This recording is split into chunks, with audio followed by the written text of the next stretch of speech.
기도하겠습니다. 사랑의 하나님, 지금 이 시간 우리가 하나님의 선지 동산에서 온 마음을 모아 하나님의 진실된 말씀을 서로 나누고자 합니다. 말씀을 통해 하나님의 사랑을 체험하고 그 체험된 사랑을 하나님의 사랑을 갈급해야 하는 사람들에게 나누어 줄 수 있는 우리 모두가 되도록 인도하여 주십시오. 예수님의 이름으로 기도합니다. 아멘. 먼저 우리가 코비드19라는 그 위협적인 상황 속에서도 이렇게 비대면 예배를 통해서 안전하고 온전히 예배를 드릴 수 있도록 도와주신 하나님께 감사드립니다. 물론 아쉽습니다. 우리가 서로의 표정을 보면서 예배를 드렸으면 얼마나 좋았을까라는 생각이 드는 것은 어쩔 수가 없습니다.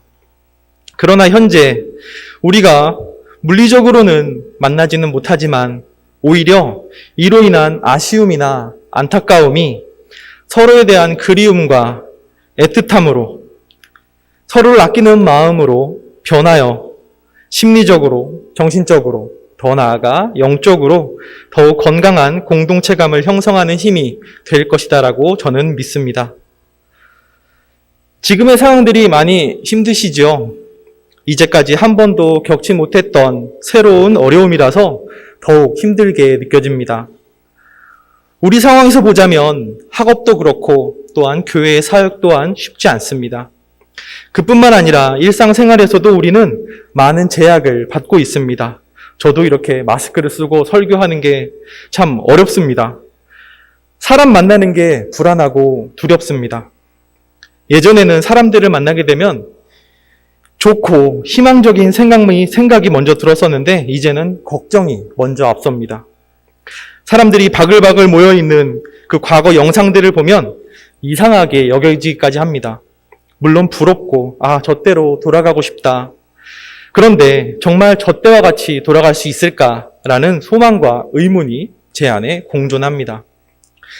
그런데 지금 우리가 겪고 있는 이 어려운 상황들을 단지 부정적으로 회피해야 할 상황으로만 여기고 자신의 삶에서 이를 배제시키려고만 한다면 우리는 상황과 싸우는 싸움꾼이 될 수밖에 없고 상처로만 가득한 아픈 사람이 될 겁니다.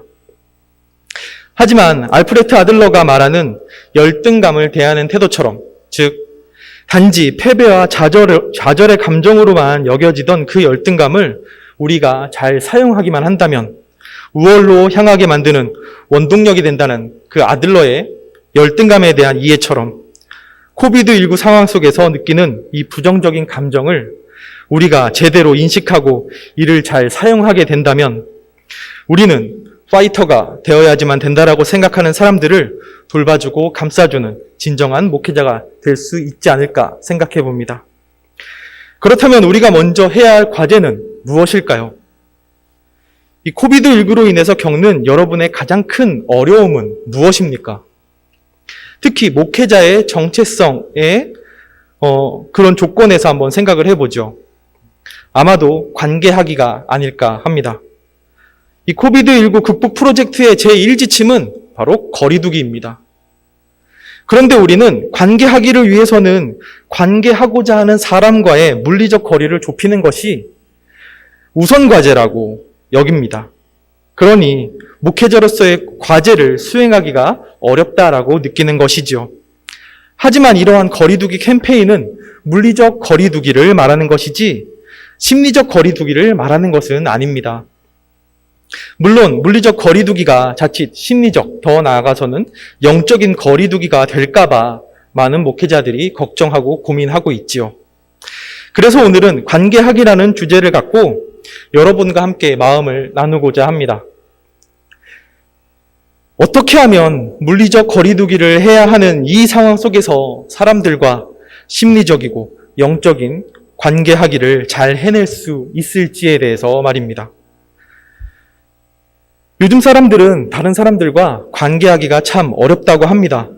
저에게 상담을 의뢰하는 내담자들의 주요 호소 문제는 주변 사람들과 관계하기가 어렵다라는 겁니다. 예전에 제가 소울프렌드에서 신학생 상담을 했을 때에도 관계와 관련된 호소 문제가 주를 이루었었습니다. 부모님과의 관계, 친구와의 관계, 애인과의 관계, 그리고 신학생들이니까 교육자와의 관계, 그리고 교인들, 또한 직접 내가 돌보고 있는 사람들과의 관계. 대상은 다양하지만 모두 관계 문제들이었습니다. 물론 그 문제의 원인들 또한 문화 차이, 세대 차이, 성격 차이 등으로 다양했습니다.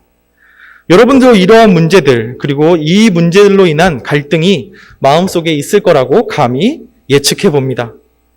저는 그러한 문제를 갖고 오는 내담자들에게 이렇게 질문을 합니다. 관계 회복을 위해서 어떠한 노력을 해본 적이 있느냐라고 말이죠. 그리고 관계하고 싶거나 깨어진 관계를 회복하고자 하는 사람과 이야기를 나눠본 적이 있느냐라고 물어봅니다.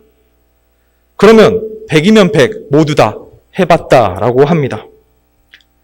대화를 했다라고 하죠. 하지만 대화가 안 된다라는 답변을 합니다. 부모님과의 관계 문제를 갖고 있는 내담자들은 연령을 막론하고 부모님과는 대화가 통하지 않는다. 내가 뭐 말 좀 하려고 하면은 부모님이 내 말을 막고 듣지 않으려 한다. 그리고 본인들 얘기만 한다. 때로는 혼낸다. 친구들 또는 동료들과 관계 문제를 갖고 있는 내담자들은 이야기만 하면 사실 더 싸우게 된다라고 얘기를 합니다. 왜 그럴까요? 자기의 욕구가 가득하고 이 욕구를 친구와 동료들을 통해서 충족시키고 싶어서 그들의 욕구와 소망에 대해서는 듣고 싶지 않아 하는 마음 때문에 그런 것 아닐까요? 이렇듯 관계 문제를 갖고 있는 내담자들 대부분은 대화가 안 된다라고 말을 합니다. 여러분들의 경우는 어떻습니까? 관계하기가 사실 즐거워야 되는데 관계로 인해 어려움과 고민, 걱정이 되기도 합니다. 그러나 이러한 고민과 걱정 역시 관계를 긍정적으로 맺고자 하는 욕구로 인해서 형성된 감정입니다. 우리는 그것이 기쁨이든 슬픔이든 즐거움이든 괴로움이든 상관없이 계속해서 타인들과 관계를 하고 싶어 합니다. 그것이 우리 목회자들에게 주어진 과제이자 의무이고 더 나아가서는 권리라고 생각합니다. 이제 그 관계의 당위성을 하나님의 말씀 속에서 찾아볼까 합니다. 하나님의 귀한 자녀들로서 하나님의 말씀을 전하고 사람들을 돌봐야 하는 목회자로서 우리가 관계를 어떻게 바라봐야 할지에 대해서 깨닫게 하시는 하나님의 마음에 귀를 기울여 봅시다. 여러분들도 잘 아시는 요나서 속 하나님의 모습을 통해서 말입니다. 요나서 속 하나님의 이미지는 굉장히 양가적입니다. 요나서는 하나님의 명령을 거역하면 벌을 받고 결국에 하나님의 명령을 수행하게 된다. 그러니 하나님의 명령에 절대 복종하라는 그런 메시지를 전할 때 많이 사용이 되죠. 그러나 무섭고 두려운 하나님의 이미지와는 반대되는 또 다른 이미지가 등장합니다. 그래서 요나서를 읽는 독자들은 고개를 갸우뚱할 수밖에 없습니다. 너무나도 무섭게 심판하시는 하나님, 그리고 그와 대조적으로 인간을 한없이 사랑하시는 따뜻한 하나님이 요나서 단 4장에 등장하기 때문입니다. 그 중에서 이 부분은 사람들이 잘 알고 있습니다. 니느웨로 가서 니느웨 사람들에게 하나님의 심판이 있을 것이다라는 사실을 알리는 하나님의 명령을 죽음이 두려웠던 요나는 거역합니다. 그리고 다시스로 향합니다. 그러나 다시스로 가는 도중에 큰 풍랑을 만나서 큰 물속의 뱃속에서 3일 동안 갇혀 지내고 그 안에서 하나님께 회개합니다. 그리고 니느웨로 가서 하나님의 심판을 알립니다. 유치부 아이들도 아주 잘 아는 내용입니다. 드라마틱한 영화에서나 나올 법한 스토리를 갖고 있으니 당연히 관심이 가는 것은 당연합니다. 하지만 오늘 우리가 나눌 내용은 이 부분이 아닙니다. 그 뒤에 이어지는 내용이죠. 심판 예언 후에 니느웨 왕과 백성들은 그들의 악행에 대해서 회심합니다. 하나님은 그 회심의 목소리를 들으시고 심판 계획을 철회하십니다. 그래서 요나는 이에 대해 하나님에게 화를 냅니다. 정말 자신은 죽을 각오를 하고 그들에게 심판을 알리러 갔는데 이리 쉽게 하나님은 그들의 악행에 대해서 용서를 하셨으니 당연히 요나가 화낼 만도 합니다. 정말 요나가 니느웨 왕에게 당신들이 하나님을 섬기지도 않고 나쁜 짓을 너무 많이 저질러서 하나님이 당신들을 심판하여 다 죽이신단다 라고 말하려고 마음 먹었을 때 정말 그는 엄청난 용기가 필요했을 겁니다. 바로 죽음도 불사한 용기 말입니다. 니느웨 왕이 기분 나빠서 요나를 그냥 죽여버렸을 수도 있었을 겁니다. 그래서 요나는 하나님의 결정에 분노하면서 하나님에게 화를 냅니다. 여기서 중요한 하나님의 말씀이 있습니다. 성서에서는 글로 적혀 있어서 요나가 하는 말에 그 실린 감정을 정확하게 알 수는 없지만 당연히 좋은 마음은 아니었을 겁니다. 요나서 4장에 보면 요나가 하나님께 정말 온갖 짜증을 내면서 말하고 있음을 느끼게 됩니다. 요나는 말합니다. 주님, 이제는 제발 내 목숨을 나에게서 거두어 주십시오. 이렇게 사느니 차라리 죽는 것이 낫겠습니다. 하나님은 이러한 요나에게 말씀하십니다. 내가 화내는 것이 옳으냐? 즉 요나를 즉시 벌하지 않으시고 요나에게 대화를 걸어오십니다. 요나는 하나님에게 단단히 화가 나 있습니다. 요나는 그 부정적인 감정에 휩싸인 상태로 니느웨 서급 동쪽에 초막을 짓고 그곳에서 무슨 일이 일어나나 살펴봅니다. 당연히 궁금했을 겁니다. 하나님이 이 니느웨 백성들을 어떻게 하실지에 대해서 말이죠. 요나 생각에 하나님은 저 나쁘고 하나님을 향한 믿음이 아예 없는 니느웨 사람들보다는 하나님이 부르신 예언자, 하나님의 충성된 종인 자신을 더 사랑하실 것이다 라고 믿었기 때문에 내가 화를 내고 죽겠다 하면 그들보다 내 마음을 알아주시고 내가 원하는 대로 그들에게 벌을 내리실 것이다 라고 기대했기 때문입니다. 그래서 계속해서 니느웨에 무슨 일이 일어나나 예의주시하면서 그리고 내심 기대하면서 바라보고 있었습니다. 만약 여러분이 요나와 같은 상황이었다면 어떻게 하셨을 것 같습니까? 여러분이나 저나 요나와 비슷한 생각을 하고 있지 않았을까요? 더하면 더했겠지요. 만약에 하나님이 계획대로 니느웨를 멸망시키셨다면 하나님이 정말 내 편이었구나 라는 확신을 갖게 됩니다. 그런데 반대로 니느웨에 아무 일이 일어나지 않는다면 하나님께로 향하는 그 분노는 계속되었을 겁니다. 그런데 아무 일도 일어나지 않았습니다. 그런 니느웨를 바라보면서 요나는 좌절했습니다.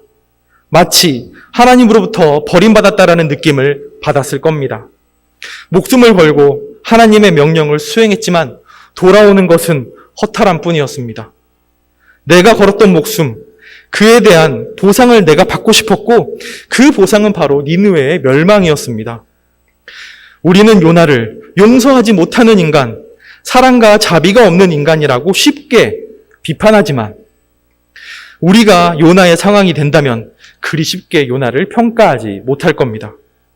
하나님은 자신에게 분노를 표출하고 있는 요나에게 즉 이렇게 사느니 차라리 죽는 것이 낫겠습니다 라고 하면서 자신의 감정에 사로잡혀서 분별력을 잃은 요나에게 체험과 비유를 통해서 스스로 깨닫게 도와주시고 인도해 주십니다. 요나서 4장에서 볼 수 있던 말입니다. 분명 요나는 하나님이 니느웨에 대한 심판을 거두셨기 때문에 하나님께 화를 냅니다. 그런데 하나님은 니느웨의 운명과 박넝쿨의 운명을 비교하시면서 요나에게 그리고 이 시대를 사는 우리에게 무엇을 보여주어 깨닫게 하십니다. 바로 하나님의 한계가 없는 사랑입니다. 즉 하나님이 창조하신 그 모든 만물들을 사랑하신다라는 겁니다. 니느웨는 하나님을 믿지 않는 이방 민족이기는 했지만 하나님께서 지으신 창조물입니다. 분명 요나는 하나님이 니느웨에 대한 심판을 철회하실 때 하나님이 참 이중적이구나, 정말 이랬다 저랬다 하시는 분이라고 봤을 수도 있습니다. 하지만 하나님은 항상 그의 진리, 곧 하나님에 의해 창조된 그 창조물을 끝없이 사랑하신다라는 진리 안에 계셨습니다. 단지 방법만 달랐을 뿐입니다.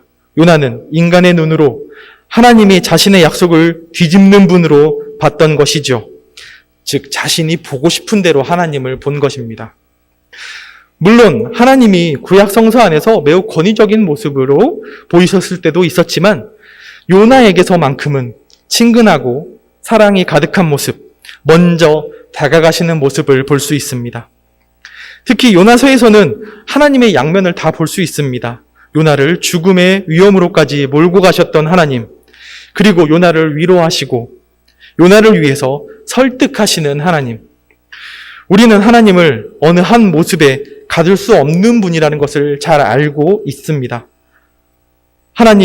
우리가 하나님을 다양하게 묘사하고 이미지화 시키기는 하지만 우리의 이성과 감성으로 하나님을 고착시킬 수는 없습니다.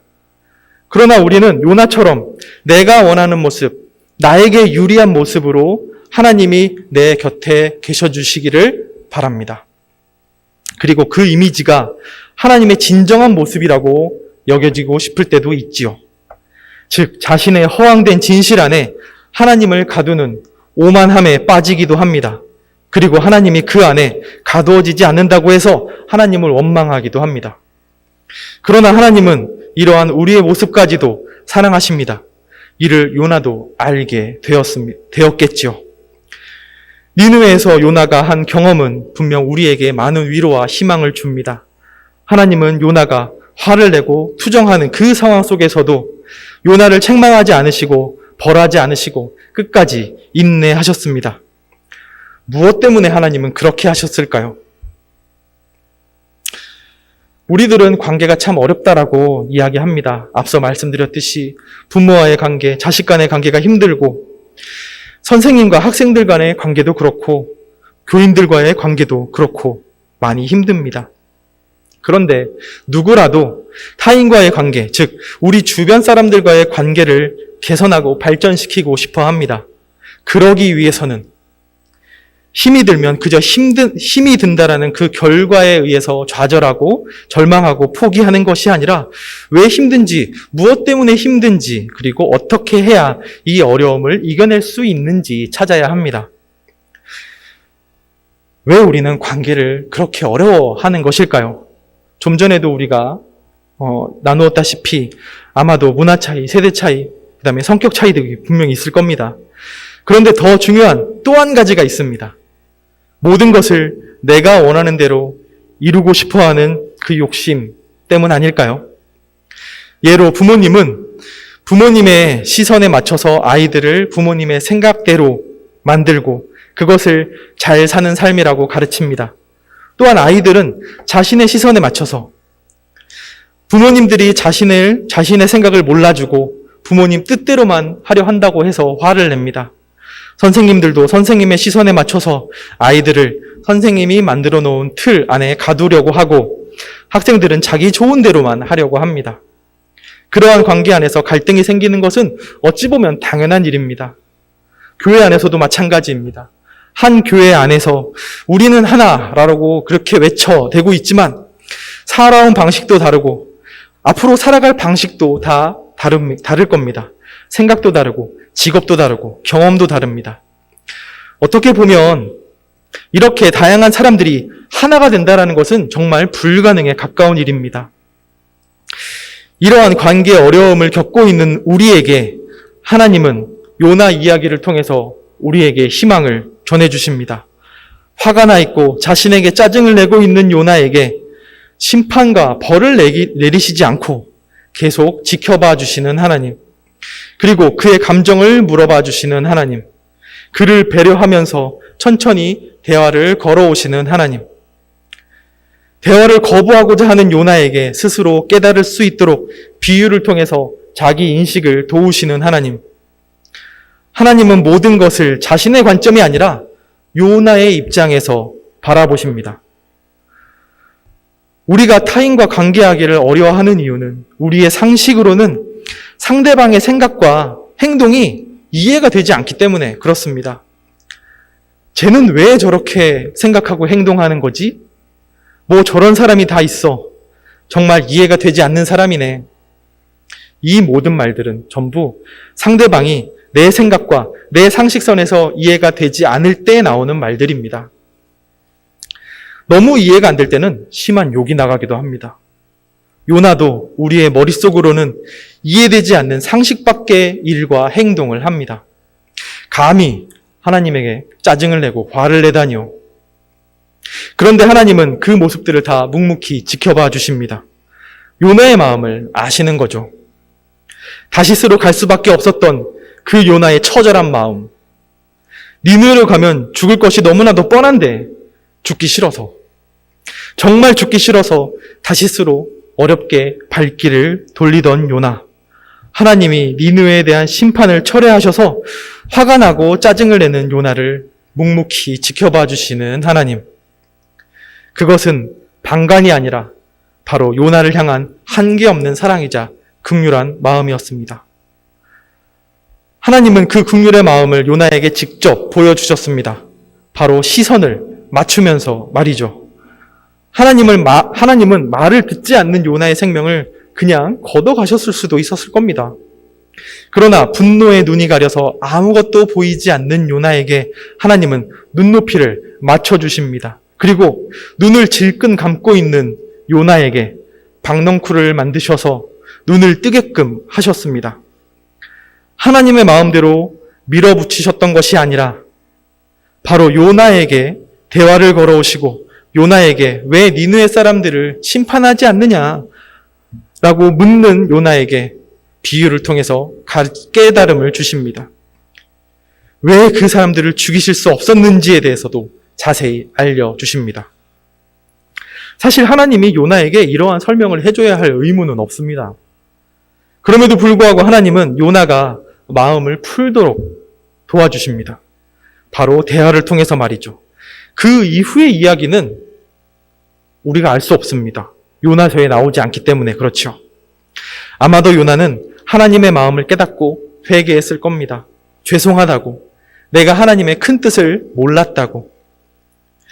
요나는 하나님으로부터 커다란 정신적이며 영적인 돌봄을 받았던 것입니다. 대화는 이렇게 상대의 마음을 열게 하는 힘이 있습니다. 물론 상대방을 존중하고 사랑하고 긍휼히 여기는 마음이 있어야만 진정한 대화가 이루어집니다. 상담에서도 이러한 대화가 이루어져야만 합니다. 많은 이들은 상담을 통해서 갈등을 해소하고 자신이 갖고 있던 문제와 갈등들을 바로 보게 됩니다. 이때 상담의 중요한 요소로서 상대방을 분석하는 그 기술들에 대해서 많이 언급이 되지만 사실 상담, 특히 목회 상담에서는 상대방을 향한 존중과 사랑의 마음이 가장 우선되어야만 합니다. 상담에서 가장 중요시되는 상담자와 내담자 사이에서의 신뢰관계 역시 서로를 긍휼히 여기는 마음 없이는 형성되지 않습니다. 여러분은 하나님이 누구보다도 사랑하시는 감리교 신학대학교 목회신학대학원 공동체원들입니다. 관계를 위해 가장 필요한 상대방을 긍휼히 여기는 마음과 진정한 사랑의 마음을 이미 갖고 계신 분들입니다. 이제 마음만이 아니라 상대에게 대화를 걸 수 있는 용기만 내면 됩니다. 물론 대화를 거는 것이 쉬운 일은 아닙니다. 하지만 관계로 인해 생기는 문제들 때문에 힘들어하고 고통스러워하는 것보다는 낫습니다. 영혼을 돌보는 대화를 하기 위해서는 먼저 나 자신을 알아야 합니다. 상대방을 이해하는 것이 결코 먼저가 아닙니다. 나를 알아야 상대방도 알게 되지요. 예를 들어서 아이와 대화를 할 때 이 아이를 위해 내가 무슨 말을 해줄까에 대해서 생각하는 것이 먼저가 아니라 아이와 눈높이를 맞추는 것이 먼저입니다. 무릎을 꿇고 앉거나 의자에 앉습니다. 눈을 보고 말합니다. 이 또한 상대방을 사랑한다라는 표현입니다. 이렇게 눈높이를 맞추는 것, 대화에 있어 매우 중요합니다. 하나님께서는 요나에게 하나님의 눈높이가 아니라 요나의 눈높이에 맞춰서 대화를 걸어오셨습니다. 만약 그렇게 하지 않으셨다면 어떻게 됐을까요? 하나님의 눈높이대로 요나를 바라보셨다면 요나는 어찌 되었을까요? 하나님의 요나를 대하시는 모습으로 인해서 요나는 자기 자신 그리고 타인을 바라보는 관점이 완전히 달라졌을 겁니다. 더 나아가 그의 예언자로서의 삶 역시 변화되었을 겁니다. 우리에게 닥친 상황이 열악하다고 해서, 관계하기 어려운 조건에 놓여 있다고 해서 무턱대고 관계하기 어렵다라고 얘기하면 안 되겠죠. 관계하기 위해서 필요한 요소인 눈높이를 맞춘 대화, 상대방을 향한 긍휼함의 표현으로서의 대화, 이것은 상황과 조건에 구애받지 않습니다. 오히려 모두가 외롭고 힘들고 고통스러워하는 이때에 가장 필요한 돌봄의 방법이 아닐까 생각해 봅니다. 먼저 내가 타인을 사랑하는 것이 정말로 타인을 사랑하기 위한 목적의 표현인지, 아니면 타인 사랑이라는 수단을 통해서 나의 욕구를 충족시키고자 하는 그 이기심 때문은 아닌지, 이기심을 위해서는 아닌지에 대한 성찰과 반성이 필요합니다. 그리고 그것이 명확해지면 이제 우리는 타인과 대화할 용기를 내면 됩니다. 물론 그 용기가 실천으로 이어지는 것이 어렵지만 우리는 해내야 합니다. 우리는 하나님께서 우리에게 주신 사람들을 위한 돌봄의 과제를 수행하고자 마음먹은 예비 목회자이기 때문입니다. 하나님의 요나를 향한 사랑과 긍휼의 마음, 그리고 이방 민족이며 자신을 섬기지도 않았던 민족인 그 니느웨까지도 사랑하시고 아끼시는 하나님의 마음을 가슴속 깊이 새기는, 그리고 영혼의 돌봄을 실천하는 우리 목신원 원우 여러분이 되시기를 기도하겠습니다. 함께 기도하겠습니다. 사랑과 은혜의 하나님, 관계하기가 겁나고 두렵고 때로는 관계함으로 인해 죄책감이 들기도 하는 이때, 오늘의 말씀을 통해 관계의 중요성을 깨닫게 하시고 관계의 올바른 방법에 대해 보여주심을 감사드립니다. 사람들을 하나님의 은혜 가운데서 돌보고자 결심하고 최선을 다해 목회자의 길을 걷고자 하는 우리 목신원 원우들에게 하나님께서 그들을 더욱더 사랑해 주셔서 이들이 가고자 하는 돌봄의 길을 가게 하시고 이들이 알지 못했던 소망까지도 이루어지게 인도하여 주십시오. 아직 대면하여 함께 예배를 드리지는 못하지만 감신 목신원 공동체라는 이 아름다운 관계를 계속해서 기억하게 하시고 그 관계 속에서 느껴지는 감격을 잊지 않게 하여 주십시오. 하나님의 말씀을 배우고 그 말씀 속에 담겨진 돌봄의 권리와 의무에 대해서 연구하고 공부할 때 주님께서 우리 안에 불빛으로 역사하심을 깨달을 수 있도록 인도하여 주십시오. 예수님의 이름으로 기도드립니다. 아멘.